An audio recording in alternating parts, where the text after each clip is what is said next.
wabarakatuh. Selamat siang semua. Sebelumnya saya mengucapkan terima kasih kepada dosen pengampu kita, Bapak Zedi Mutakin, yang telah mempersilahkan kelompok 4 untuk maju presentasi. Tidak lupa juga saya mengucapkan terima kasih kepada teman-teman yang telah hadir, khususnya untuk teman-teman kelompok saya yang telah meluangkan waktunya untuk hadir pada siang hari ini. Saya Wani Hastuti selaku moderator yang akan memandu jalannya presentasi pada siang hari ini. Izinkan saya untuk memperkenalkan anggota kelompok saya. Di sini ada Iwayan Budiarta. Di sebelah kanannya lagi ada Laili Rahmayanti. Di sebelah kanannya lagi ada Lailatul Fitri Aulia Rahman. Nah, di sebelahnya lagi ada Firly Maulana. Di sini kami akan membahas terkait dengan nilai dan norma konstitusional Undang-Undang Dasar Negara Republik Indonesia dan ketentuan perundang-undangan di bawah Undang-Undang Dasar. Seperti yang kita ketahui bahwa konstitusi itu merupakan memiliki puncak yang tertinggi, di mana konstitusionalitas itu tidak boleh bertolak belakang atau tidak boleh tidak sejalan dengan nilai yang tertera di dalam undang-undang. Nah, untuk penjelasan lebih lanjut nih, kita bakalan membahas topik pembahasan yang inti, di mana yang akan disampaikan langsung oleh saudara kita Iwayan Budiarta. Di sini saya sebagai pemateri 1 ingin membahas tentang topik yang kita akan bahas kali ini. Yang pertama, menurut Anda apakah konstitusi sangat penting bagi bangsa Indonesia? Jika perlu, konstitusi apa yang bangsa Indonesia perlukan? Yang kedua, menurut pengetahuan Anda apakah di seluruh dunia adakah negara yang tidak memiliki konstitusi? Dan apa dampak dari negara tersebut jika tidak memiliki konstitusi? Yang ketiga, konstitusi apa yang digunakan oleh bangsa Indonesia dan apa saja yang bisa dijelaskan salah satu dari konstitusi yang digunakan Indonesia. Nah, selanjutnya ini akan disampaikan terkait dengan pembahasan-pembahasan inti yang tadi. Yang pertama itu akan disampaikan penjelasan yang untuk nomor 1. Oke, mungkin langsung saja ya untuk Mbak Laili Rahmayanti. Laili Rahmayanti akan menyampaikan penjelasan dari 5 responden. Responden yang pertama, konstitusi sangat penting bagi bangsa Indonesia, terutama terkait dengan keamanan, karena jika tidak ada keamanan mau jadi apa? Konstitusi yang lain juga sangat penting seperti konstitusi pendidikan dan kesehatan. Responden yang kedua, konstitusi sangat penting karena kalau tidak ada konstitusi berarti hukum tidak ada. Dengan semaunya, masyarakat akan membuat suatu hal dengan semau-maunya, dengan tidak mengikuti konstitusi yang ada.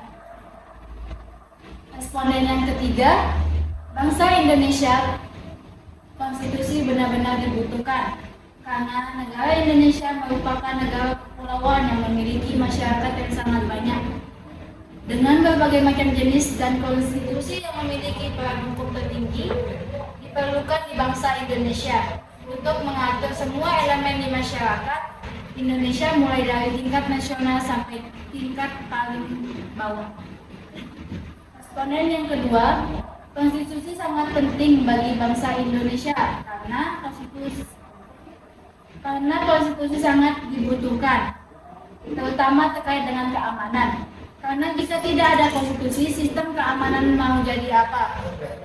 Konstitusi yang lain juga sangat penting seperti konstitusi pendidikan dan kesehatan.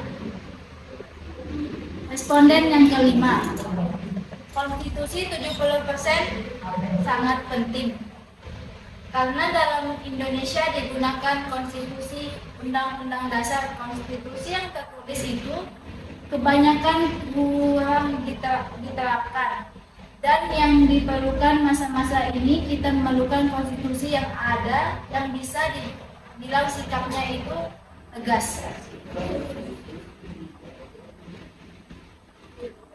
Kesimpulan dari semua responden, konstitusi sangat penting untuk Indonesia karena konstitusi itu memiliki hukum tertinggi, di mana hukum ini sudah disepakati untuk diikuti dalam bentuk peraturan apapun itu. Ini beberapa cuplikan dari 5 responden kami.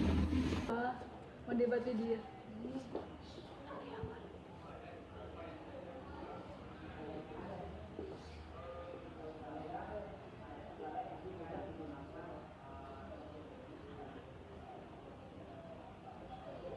Soal yang nomor 2 akan disampaikan penjelasan dari 5 responden oleh Mbak Lailatul Fitri. Mungkin kita langsung persilahkan saja ya kepada Mbak Fitri, dipersilahkan. Di sini saya sebagai pemateri ketiga, saya akan menyampaikan mengenai pembahasan soal nomor 2 dari 5 responden. Responden pertama mengatakan ada beberapa, salah satunya Inggris. Mereka tidak menggunakan konstitusi tertulis, tapi Inggris menggunakan konstitusi yang berupa penerapan tradisi turun-temurun. Untuk negaranya sendiri ada beberapa berdampak yang bisa diambil. Salah satunya dampak positifnya, suatu kepemimpinan yang bisa diteruskan secara garis lurus dari keluarga. Negatifnya itu ada perseteruan antara kerajaan dan tentara militer.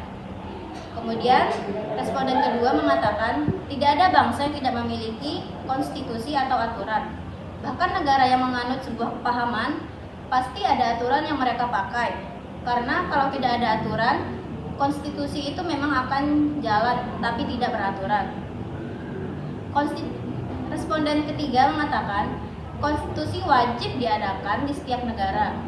Kalau saja tidak ada, negara akan hancur karena tidak adanya hukum untuk mencetak orang-orang yang membuat kesalahan.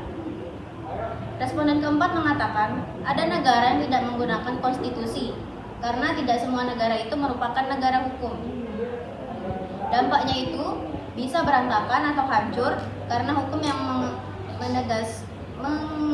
mengasahkan sesuatu yang salah itu tidak ada. Dan responden terakhir mengatakan ada beberapa yang tidak menggunakan konstitusi seperti Inggris. Dia menggunakan parlementer karena bentuknya kerajaan. Kemudian kesimpulan soal nomor 2 yaitu jelas ada beberapa bangsa yang tidak menggunakan konstitusi dan itu berdampak untuk bangsanya sendiri. Contoh, ada hal yang dibuat tanpa adanya peraturan itu pasti akan berantakan. Ikan dari wawancara kelompok kami. Mendebati dia.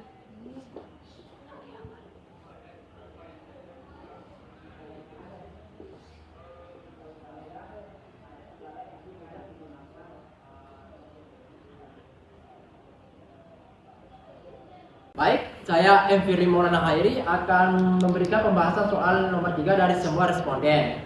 Yang pertama, Indonesia menggunakan konstitusi tertulis seperti Undang-Undang Dasar 1945, yang dimana undang-undang tersebut yang dibuat oleh beberapa anggota legislatif yang disetujui oleh pemerintah sendiri itu bisa dibilang sedikit mumpuni.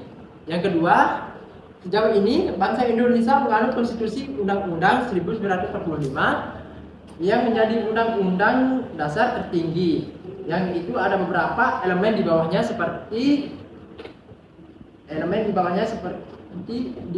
peraturan presiden, yang dimana karena konstitusi undang-undang dasar itu dia menjadi paling tinggi. Seperti peraturan presiden, dia itu harus berlandaskan hukum tertinggi, konstitusi.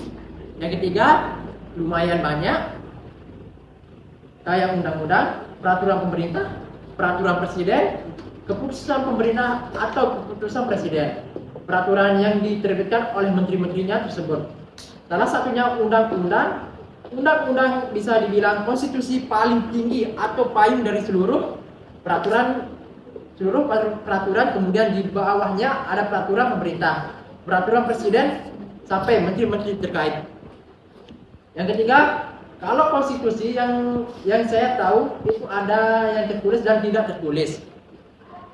Yang pertama, tertulis itu berarti sudah ada di hukum, sudah ada pasalnya, jadi ada disahkan oleh negara, jadi itu yang tertulis. Yang kedua, tidak tertulis. Suatu yang tidak tertulis seperti budaya, norma-norma di setiap masyarakat itu berbeda. Yang kelima, ada beberapa cuma yang saya mau jelaskan. Salah satunya yaitu undang-undang. Undang-undang ini adalah dasar dari terbentuknya Indonesia.